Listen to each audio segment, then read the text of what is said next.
Morning everyone, my self Rishi and हम इस video में डिस्कस करेंगे कि वो कौन सी बेस्ट बुक हो सकती है जिससे आप नीट 2025 के लिए आप इजीली 650 प्लस आप इजीली स्कोर कर सकें। इसको सबको पता है कि हमें कि इस साल की जो कट ऑफ एक्सपेक्टेड है वो 620 प्लस ही होगी, तो नेक्स्ट ईयर की एटलीस्ट 625 प्लस तो होनी है। तो हमें एटलीस्ट 650 प्लस तो हमें स्कोर करना ही होगा as a general category to score a medical seat. तो हम यही करेंगे कि हम कौन कौन सी हमें बुक रेफ़र करनी चाहिए जिससे हम एक अच्छा स्कोर हम ला सकें नीट में। बिफोर स्टार्टिंग दिस वीडियो मैं आपको एक चीज़ बोलना चाहूँगा कि आपके पास जो भी मटेरियल है ना, आप उस मटेरियल पर स्टिकअप होकर आप पर पढ़ें। ये नहीं कि जो मैं आपको आज भी ये बुक्स बताऊँगा तो आप उस बुक्स को परचेज़ कर ले और सोचे कि मैं आप पूरी बुक सब सॉल्व करूँगा जी यार एक और एक अच्छा स्कोर आपको मिल जाएगा, तो ऐसा नहीं होगा। आपके पास जो भी मटेरियल है ना, अभी आप अगर ड्रॉप ईयर में हैं तो आपको बस उसी मटेरियल पर आपको स्टिकअप होकर आपको फर्स्ट पे ही वही पढ़ना है। आपको न्यू मटेरियल पर जंप आउट नहीं करना है, क्योंकि आप न्यू मटेरियल पर जंप आउट करोगे तो टाइम वेस्ट करोगे। मैंने पर्सनली जब मैं 11th में था तो मैंने वेरियस बुक्स मैंने ट्राई कर रखी है, तो मैंने जो मेरा कंक्लूजन मेरा आया है ना, तो वो थी क्वेश्चन रिपीट हो जाते हैं कई बार, मतलब वैल्यूज़ डिफरेंट हो जाती है वरना क्वेश्चन तो आपके रिपीट ही है बार बार।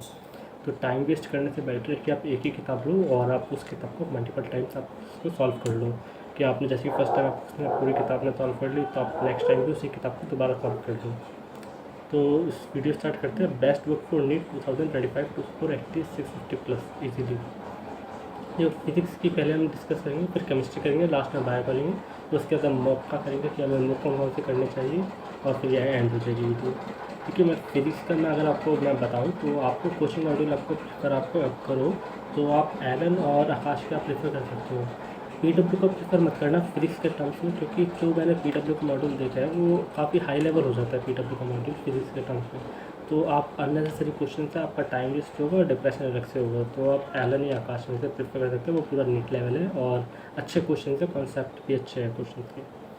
आप डीसी पांडे 12th की भी आप प्रेफर कर सकते हो, वॉल्यूम 2 किताब अच्छी है। आपको इसमें PYQ मिल जाएंगे, असर्शन रीजनिंग मिल जाएंगे और ऑब्जेक्टिव क्वेश्चन तो मिल जाएंगे। इसमें आपको कई क्वेश्चन ऐसे भी मिलेंगे जिसमें 2-3 कंसेप्ट एकदम मिला के आपको एक क्वेश्चन मिले, तो आपके कॉन्सेप्ट आपके अच्छे क्लियर हो जाएंगे। ओवरऑल किताब अच्छी है, फॉर्मूले भी आपको कई शॉर्टकट्स भी मिल जाएंगे पूरी किताब में। मैंने इसके वॉल्यूम जो 1 होती है, मैंने वॉल्यूम 1 सॉल्व नहीं की थी, वॉल्यूम 2 सॉल्व की है 12th वाली की मैंने क्लास की। तो मैंने 12th के पॉइंट ऑफ व्यू से अगर मैं बताऊँ तो 12th वाली किताब काफ़ी अच्छी है, 11th का पता नहीं मुझे। तो आप 12th के लिए आप रेफ़र कर सकते हो डीसी पांडे क्लास 12 वॉल्यूम 2। अगर आपके पास पीछे के दो भी नहीं है, मतलब मॉड्यूल्स भी नहीं है और डीसी पांडे भी नहीं है, तो आप अहमद सर के आप नोट्स भी रेफ़र कर सकते हैं। अहमद सर के नोट्स अगर आप देखेंगे तो 11th और 12th के आपको ऑलमोस्ट ये 1500 से आपको 1800 पेजेस में आपको टोटल आपको ये नोट्स मिलेंगे, और इसमें आपको अच्छे इनफ क्वेश्चंस मिलेंगे प्रैक्टिस करने के लिए। आपको इसमें PYQ भी होंगे, जेई मेंस के क्वेश्चन भी होंगे, जेई एडवांस के क्वेश्चन भी होंगे। क्वेश्चन थ्योरी के साथ आपको अच्छे क्वेश्चन मिल जाएंगे, प्रैक्टिस आपकी अच्छी हो जाएगी। आप जब आप जितने भी कोचिंग आप देखेंगे ना, आप पूरी इंडिया में कितने भी कोचिंग है और आप एमआर सर के आप नोट्स देखेंगे तो आपको सेम मिलेंगे क्वेश्चन, या तो आपको सेम मिलेंगे या तो थोड़ा सा डेटा चेंज होगा। और अगर आपको नोट्स में क्वेश्चन नहीं मिल रहे ना, तो आप DP पे आप चेक करेंगे एमआर सर के, तो आपको DP पे जरूर क्वेश्चन मिल जाएंगे। तो एक पूरा ये एमआर सर वाला जो नोट्स होते हैं पूरा कॉम्बो बन जाता है कि आपको कुछ नहीं की जरूरत नहीं है, बस आप नोट्स से रिविजन कर लो, आपका सिलेक्शन अच्छा खासा हो जाएगा, आप अच्छा स्कोर अप कर दोगे आप नोट्स में नीट में। अगर मैं केमिस्ट्री की बात करूँ तो मैं केमिस्ट्री में पर्सनल लेवल पे आपको अच्छे से बता पाऊँगा, क्योंकि मैंने केमिस्ट्री में खुद 180 स्कोर किया था। लास्ट ईयर मैंने कुछ 88 मार्क्स स्कोर किए थे नीट में, पर इस साल मेरा 180 आ रहा है केमिस्ट्री में स्कोर। तो आपको मैं बताऊँगा कि आपको केमिस्ट्री कैसे पढ़नी चाहिए, आपको रटना कैसे चाहिए। बच्चे बोलते हैं कि रटा नहीं जा सकता केमिस्ट्री, बट आप रट सकते हो ईजिली। तो केमिस्ट्री के अगर मैं अब और फिजिकल केमिस्ट्री अगर मैं बोलूँ तो फिजिकल केमिस्ट्री के लिए आप अगर मॉड्यूल आप यूज़ करना चाहो तो आप किसी भी कोचिंग का मॉड्यूल प्रेफर कर सकते हो, एलन, आकाश या PW या कोई से भी कोचिंग का, क्योंकि इन सब का module physical chemistry is like physics. आपको प्रैक्टिस करनी ज़्यादा है, थ्योरी कम है, आपको प्रैक्टिस ज़्यादा करना है। तो और मॉड्यूल सबके सेम लेवल पे है, डिफ़िकल्टी आप लेवल सबकी सेम है, ज़्यादा डिफ़िकल्ट कोई सा भी मॉड्यूल नहीं है, तो आप कोई सा भी आप मॉड्यूल कर लो, सब सेम है। अगर आपको और एक मतलब एडवांस लेवल पे जाना है फिजिकल केमिस्ट्री के लिए, मतलब कोई सब क्वेश्चन मिले आप इजीली सॉल्व कर सको, कैलकुलेशन आपको स्ट्रॉन्ग करनी हो, तो आप एनालिसिस आप रेफर कर सकते हो। मैंने एनालिसिस सॉल्व की थी, पूरी सॉल्व नहीं की पर मैंने मेजॉरिटी सॉल्व कर ली, 60-70% मैंने ये चैप्टर्स मैंने सॉल्व कर लिए। अच्छी किताब है, कई question out of the syllabus भी हो जाते हैं, कैलकुलेशन काफ़ी लंबी है, बट किताब अच्छी है, एरर्स नहीं है इसमें ज़्यादा, इसमें काफ़ी ओवरऑल अच्छा है। इसमें आपको AIPMT के क्वेश्चंस, एम्स के क्वेश्चंस और नीट के PY के तो आपको मिल ही जाएंगे, और साथ में आपको कई JEE मेंस के क्वेश्चंस मिल जाएंगे, और असेंशियल रीजनिंग का इसका अलग सेट मिलता है। मतलब इसी किताब के अंदर आपको असेंशियल रीजनिंग आपको भी मिल जाएगी, और ऑब्जेक्टिव क्वेश्चन आपको इनफ है, तो आप प्रैक्टिस कर सकते हो। अगर आपके पास टाइम है तो एनालिसिस से भी आप प्रेफर कर सकते हो। अगर मैं ऑर्गेनिक और इनऑर्गेनिक की बात करूँ, बच्चे बोलते हैं कि को रटा नहीं जा सकता, बहुत डिफ़िकल्ट होता है, तो क्योंकि वो उन्हें क्यों लगता है, क्योंकि वो वेरियस बुक रेफ़र करते हैं। आपको वेरियस बुक रेफ़र नहीं करनी इसमें, आपको बस 2 ही करनी है, NCERT और सेल्फ नोट्स। सेल्फ नोट्स आपको शॉर्ट नोट्स और क्लास नोट्स, आपको NCERT इसकी बहुत बार पढ़नी पड़ेगी, एटलीस्ट आपको 6 to 7 टाइम्स आपको NCERT पढ़नी पड़ेगी। हर एक लाइन, हर एक पेज की आपको पढ़ना पड़ेगा। अगर मैं ऑर्गेनिक का बोलूँ, ऑर्गेनिक में प्रैक्टिस चाहिए होती है रिएक्शंस के लिए, तो आप प्रैक्टिस के लिए आप हिमांशु पांडे या आप MS चौहान रेफ़र कर सकते हैं, ठीक। और सेल्फ नोट्स, और इनऑर्गेनिक के लिए आपको NCERT तो आपको पढ़नी है, और सेल्फ नोट्स भी बनाने हैं। सेल्फ नोट्स से आपको क्या हुआ कि बच्चे बोलते हैं कि हमें डेटा याद नहीं होता है, जैसे कि अब मेल्टिंग पॉइंट, बॉइलिंग पॉइंट अगर हम देखें DNF ब्लॉक का या P ब्लॉक का, तो बच्चे बोलते हैं कि रट ही नहीं रहा, हम कंफ्यूज हो जाते हैं, हम कैसे याद करें, आयनाइजेशन एंथैल्पी याद नहीं होती। तो आपको शॉर्ट नोट्स बनाने पड़ेंगे, आपको ट्रिक्स बनानी पड़ेगी, न्यूमोनिक्स बनाने पड़ेंगे, जैसे कि फॉर एग्जाम्पल जो मैंने किया था to score perfect marks in chemistry. मैंने जैसे कि इनऑर्गेनिक हुआ, तो मैंने इनऑर्गेनिक में पूरा मैंने एक ग्रुप में 1 पेज मैंने बनाए थे। मतलब जैसे कि मेरा, अगर मैं 13th ग्रुप में पढ़ रहा हूँ, तो मैं 13th ग्रुप का मैंने एक पेज में पूरा 13th ग्रुप कर दिया। 14th ग्रुप है तो 14th ग्रुप का एक, या पूरा एक चैप्टर था, मैंने एक पेज में उसको पूरा मैंने कन्वर्ट कर दिया था। तो मैंने इससे क्या हुआ, मैंने जो भी इंपॉर्टेंट पॉइंट्स होते हैं ना, मैंने वो सब इसमें कन्वर्ट कर दिए। आप मानो कि नहीं, जब मैं JEE या नीट देने गया था, आपको एक भी क्वेश्चन इन वाले पेजेस से आपको बाहर नहीं मिलता, सब कुछ इसमें क्वेश्चन मैंने लिख रखा था। फॉर एग्जांपल, अगर आपसे कोई पूछे कि गॉस कैटलिस्ट क्या होता है, कुछ को नहीं पता होता है, कुछ को लगेगा कि आउट ऑफ द सिलेबस है, बट रियलिटी में ये आउट ऑफ द सिलेबस नहीं है, ये NCERT के अंदर लिखा हुआ है कि गॉस कैटलिस्ट क्या है। तो आपको उसके लिए NCERT आपको पूरी पढ़नी पड़ेगी। ऑर्गेनिक के लिए भी मैंने यही किया था कि ऑर्गेनिक के सब रिएक्शंस, NCERT के पॉइंट्स, इसमें पूरे NCERT के पॉइंट्स एक पेज में जितने भी चैप्टर्स हैं ऑर्गेनिक के, मैंने पूरे कन्वर्ट कर दिए थे, इंपॉर्टेंट नहीं लगे थे। आप लोगों के मैसी है तो हम पढ़ेंगे कैसे, मतलब बहुत पास पास लिख रखा है तो पढ़ने में डिफ़िकल्टी होगी, बट जब आप अपनी हैंड राइटिंग में बनाएंगे ना, आप इजीली पढ़ लेंगे। तो सेल्फ नोट्स आपके बहुत इंपॉर्टेंट है ऑर्गेनिक और इनऑर्गेनिक में। प्रैक्टिस के लिए आप कुछ किताबें आप रेफ़र कर सकते हैं ऑर्गेनिक के लिए, बट इनऑर्गेनिक के लिए आप किताबें रेफ़र मत कीजिएगा। आपको उसमें रटना है तो आपको शॉर्ट नोट्स मल्टीपल टाइम, जैसे कि आप 6 बार पढ़ रहे हैं तो ईच टाइम आप सेल्फ नोट्स बनाएं। यानी कि आपने एक बार बना लिया, आप उसी में आप अपडेट कर रहे हैं, नहीं, आपको ईच टाइम बनाना पड़ेगा सेल्फ नोट्स।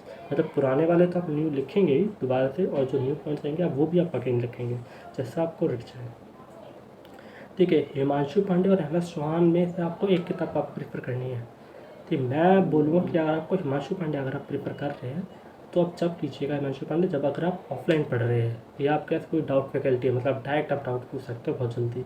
MS चौहान में आप कभी, आप दोनों में केस में आप रेफर कर सकते हैं, ऑनलाइन भी और ऑफलाइन भी। मैं क्यों बोलूँ कि आप हिमांशु पांडे आप सॉल्व करेंगे ना, मेरे पास लेटेस्ट एडिशन था, बट लेटेस्ट एडिशन में बहुत ज़्यादा इसमें अभी भी एरर्स है हिमांशु पांडे में, पर MS चौहान में एरर्स नहीं है। तो आपको एरर्स होंगे तो आप गलत आप सीखोगे, इसलिए हिमांशु पांडे को सॉल्व करने के लिए आपको ऑफलाइन टीचर आपको चाहिए होगा। MS चौहान में आपको एरर्स नहीं मिलेंगे, इतने अच्छे क्वेश्चन हैं, बट MS चौहान के जो क्वेश्चन होते हैं वो लिटिल हार्ड हो जाते हैं, बट ओवरऑल अच्छी किताब है, आप इससे JEE मेंस और नीट आप इजीली क्लियर कर लेंगे, कॉन्सेप्ट आपके अच्छे हो जाएंगे। हिमांशु पांडे पूरी नीट लेवल बन रखी है, ऑलमोस्ट 5 से 10% ही होंगे जो आउट ऑफ द सिलेबस है, वरना पूरा नीट लेवल पे ये उस पर है। तो अब दोनों में से आप कोई भी प्रेफर कर सकते हैं, बट आप एक ही करना, और आप एक ही स्टडी मटेरियल पर आप स्टिकअप रहना, ठीक। बायोलॉजी के लिए, बायोलॉजी को अगर हम देखें तो पिछले जो 5 ईयर का हम ट्रेंड देखेंगे नीट में, तो पूरा वो NCERT से ही आ रही है पूरी बायोलॉजी। तो आपको NCERT तो आपको पूरी अच्छे से पढ़नी है। क्वेश्चन प्रैक्टिस के लिए आप फिंगर टिप्स आप रेफ़र कर सकते हैं, या मॉड्यूल्स रेफ़र करेंगे क्वेश्चन प्रैक्टिस के लिए, तो आप या तो आप एलन का प्रेफर कर लो, या तो PW का प्रेफर कर लो। आकाश का प्रेफर मत करना, क्योंकि आकाश के में काफ़ी आउट ऑफ द सिलेबस उसमें क्वेश्चन से जाते हैं। जैसे कि अगर हम 2016 का देखेंगे AIPMT के समय का, तो उस समय के क्वेश्चंस आपको आकाश के मॉड्यूल का आपको सिमिलर मिल जाएंगे जो न्यू मॉड्यूल्स हैं आकाश के। तो इसलिए आपको एलन या PW के से आप दोनों में से कोई सा भी मॉड्यूल को प्रेफर कर सकते हैं। आप इसकी थ्योरी मत पढ़ना, कि मतलब मॉड्यूल्स आएंगे तो आपको लगेगा कि हम तो थ्योरी भी पढ़ लेंगे, तो थ्योरी मत पढ़ना, आप केवल NCERT पढ़ना, और NCERT से आप वो क्वेश्चन सॉल्व करना। अगर आपको NCERT में क्वेश्चन ना मिले ना, तो आप लीव कर दो, क्योंकि पूरा NCERT से पेपर आएगा, तो आप पूरा NCERT पर फोकस करो, बस क्वेश्चन प्रैक्टिस के लिए अपनी किताबें यूज़ कर लो। बाकी में थ्योरी पार्ट के लिए आप मत करना, थ्योरी आप अपने टीचर से पढ़ो जहाँ से भी आप पढ़ रहे हो, ऑनलाइन या ऑफलाइन। अगर मैं मॉक्स की बात करूँ तो आपको, अगर आपने ड्रॉप ईयर लिया है अभी तक, आपने डिसाइड कर चुका कि मैं नीट 2025 के लिए मैं अपीयर करूँगा, तो आपको एटलीस्ट, आपको जिस स्टार्ट से आप दिन से स्टार्ट कर रहे हो ना, और नेक्स्ट ईयर के नीट के समय एटलीस्ट आपको 90 प्लस आपको मॉक्स तो देने ही है। मॉक्स देने से क्या होगा, आपकी एक्यूरेसी बढ़ती है और आपको क्वेश्चन अच्छे से रट जाते हैं, क्योंकि रिपीट क्वेश्चन होते हैं। आप कहाँ थे क्या क्वेश्चन है, अगर आप एटलीस्ट 50,000 से 60,000 क्वेश्चन प्रैक्टिस आप कर लेंगे ईयर में, तो क्वेश्चन नए तो नहीं बन सकते ना, वैल्यू ही चेंज होगी। तो इसलिए आपको मॉक्स आप ज़्यादा, सबसे ज़्यादा मॉक्स देना। मैंने मॉक्स जो मैंने अटैम्प्ट किए थे नीट 2024 के लिए, जिससे मेरे 660 है, तो वो थे मेरे पीडब्ल्यू के। मैंने रैंकर टेस्ट मैंने अटैम्प्ट किया था, थोड़ा आपको डिफिकल्ट लग सकते हैं पीडब्ल्यू के rankers test to be honest, पर जो क्लासरूम टेस्ट होते हैं, मतलब जो ऑनलाइन वाले टेस्ट होते हैं पीडब्ल्यू के, जो बैचेस में चलते हैं, वो पूरे नीट लेवल होते हैं और डिफिकल्ट नहीं होते इतने ज़्यादा, तो आप वो भी कर सकते हैं। एलन डीएलपी और क्लासरूम टेस्ट, एलन डीएलपी और क्लासरूम टेस्ट में ज़मीन आसमान का अंतर आपको मिल जाएगा। अगर आप जो डीएलपी के टेस्ट देखेंगे ना, वो आउट ऑफ द सिलेबस जाते हैं, क्वेश्चन डिफिकल्ट होते हैं बट क्वेश्चन अच्छे होते हैं, कॉन्सेप्ट अच्छे होते हैं। पर जो आप क्लासरूम के टेस्ट देखते हैं, पूरे एनसीईआरटी बेस्ड रहते हैं और इसी क्वेश्चन होते हैं, पूरा नीट लेवल है। आकाश डीएलपी और क्लासरूम टेस्ट में कोई अंतर नहीं है, दोनों ही नीट लेवल है और अच्छे लेवल के क्वेश्चन होते हैं दोनों में, तो आप कोई से भी आप आकाश में कर सकते हैं। मैंने मोशन के ज़्यादा टेस्ट नहीं दिए थे, थोड़े से ही दिए थे, 5-6 मैंने मोशन के टेस्ट दिए थे। मोशन के टेस्ट भी अच्छे क्वेश्चन हैं, आप मोशन के आप भी रेफ़र कर सकते हैं। मोशन के क्लासरूम टेस्ट आप रेफ़र करना, क्योंकि मैंने क्लासरूम में मैंने वो देखे थे। तो अगर मैं इन सब में से आपको बताना चाहूँ कि आपके कैसे आप हो, जैसे कि अगर आप ड्रॉप ईयर में हो तो आप थोड़े से आप प्रेफर करो कि आप एलन डीएलपी के टेस्ट दे दो, क्योंकि एलन डीएलपी के टेस्ट ना थोड़ा सा डिफिकल्ट होते हैं, तो उसके कॉन्सेप्ट आपको अच्छे हो जाएंगे।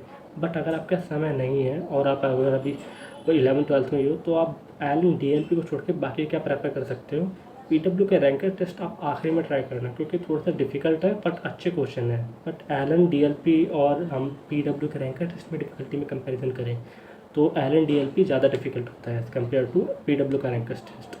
तो मैंने ये टेस्ट मैंने किए थे और मैंने ऑलमोस्ट 90 प्लस मूव्स अटैम्प्ट किए थे। तो आप एक गोल बना लो आप कि 90 प्लस मूव्स तो आपको एटलीस्ट करने ही है। इसमें आपके फुल सिलेबस भी आएंगे और पार्ट सिलेबस भी आएंगे, ये नहीं कि मैं फुल सिलेबस ही आपको 90 प्लस देने, बट ट्राई करो कि आप मेजॉरिटी अब जो होते हैं वो फुल सिलेबस आप दो। जो मैंने टीचर फॉलो किए थे नीट 2024 के लिए, वो थे एमआर सर। फिज़िक्स के लिए मैंने एमआर सर से पढ़ा था। पंकज सर से मैंने पढ़ी थी फिजिकल केमिस्ट्री पढ़ी थी मैंने। डॉक्टर मनीष सर से मैंने जूलॉजी पढ़ी थी। डॉक्टर ऋषभ चौबे सर से मैंने बॉटनी पढ़ी थी। नरेश सर और दिवाकर सर और अमनदीप मैम, ये मेरे ऑफलाइन के टीचर्स थे। ऑफलाइन के ने भी मेरी बहुत मदद की, मेरे जो डाउट्स होते थे वो और क्वेश्चन के थ्योरी पार्ट में वो करने में बहुत हेल्प की थी। अमित महाजन सर से मैंने ऑर्गेनिक पढ़ी थी और समाप्ति मैम से मैंने जूलॉजी पढ़ी थी। बस इस वीडियो में यही था, थैंक यू। बस यही है आखिरी में कि मैंने जो भी किताबें बोली तो आप सोचो कि आप ये सब सॉल्व कर लेंगे और आपका सिलेक्शन हो जाएगा, तो ये मत करना। आप एक मटेरियल आप डिसाइड कर लो। आप बेशक कोचिंग में, ऑफलाइन कोचिंग में हो तो आप ऑफलाइन कोचिंग के आप वो कर लो, स्टिकअप हो जाओ। डिफरेंट मटेरियल पे मत जाना, स्पेशली फॉर 12th और ड्रॉपर वाले स्टूडेंट में। आप अगर आप डिफरेंट उसमें जाओगे ना तो टाइम वेस्ट होगा और कुछ नहीं, क्योंकि मैंने डिफरेंट किताबें मैंने सॉल्व की थी। मेरा रिग्रेट आखिरी में होता है कि मैंने सॉल्व तो कर ली, मेरा वो चैप्टर तो अच्छा हो गया बट मेरा टाइम तो चला गया ना। अगर मैं उसके समय बाकी के मैं रिविज़न कर लेता तो मेरे पास और अच्छे समय हो जाता। तो वही है, आप सेम किताब को मल्टीपल टाइम्स करो, एटलीस्ट आप 3-4 टाइम्स कर लो और फिर उसके बाद मॉक अप्स करो। इस वीडियो में यही था। Till then bye.